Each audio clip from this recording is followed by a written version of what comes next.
আরে আজকে তো ঈদের দিন না। এতদিন পরে আপনাদের সাথে দেখা হয়েছে, ধরে নিন আজকেই এটা আমার জন্য ঈদের।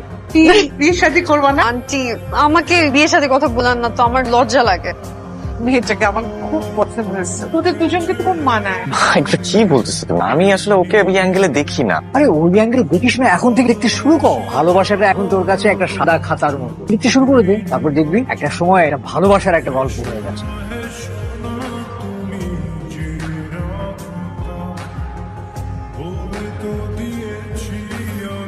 এ কি, আপনি এখনো রেডি হননি? কি টাই পড়তে পারেন না? দেখি।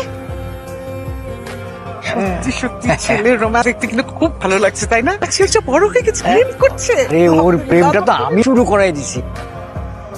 মাশাআল্লাহ, যে সুন্দর লাগতেছে তোমাকে মা। কারো নজর যেন না থাকে। আন্টি আমার নজর লাগবে না, যার নজর দেওয়া দরকার সেই তো তাকায় না, অন্য কারো নজর লাগবে না। আরে এটা কি ধরনের কথা? মানে কি হয়েছে বলবা তো? আরে ঘটনা হচ্ছে যে আমরা তোর জন্য একটা মেয়ে পছন্দ করেছি, মেয়েটা লাখে এক, দেখলে তোরও পছন্দ হবে। আচ্ছা দাঁড়া দাঁড়া দাঁড়া, এই যে দেখ না, এই মেয়েটা পছন্দ হচ্ছে তোর?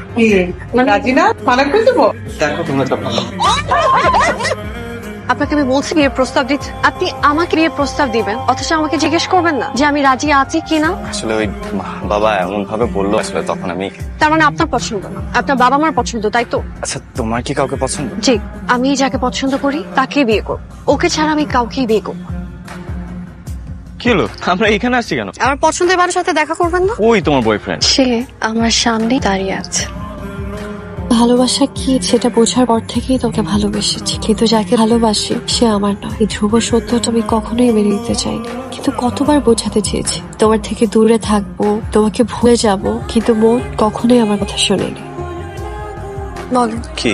যে কথাটা শোনার জন্য আমি 7 বছর ধরে ওয়েট করেছি। আমি তোমাকে ভালোবাসি, আমি আমার সারাটা জীবন তোমার সাথে থাকতে চাই।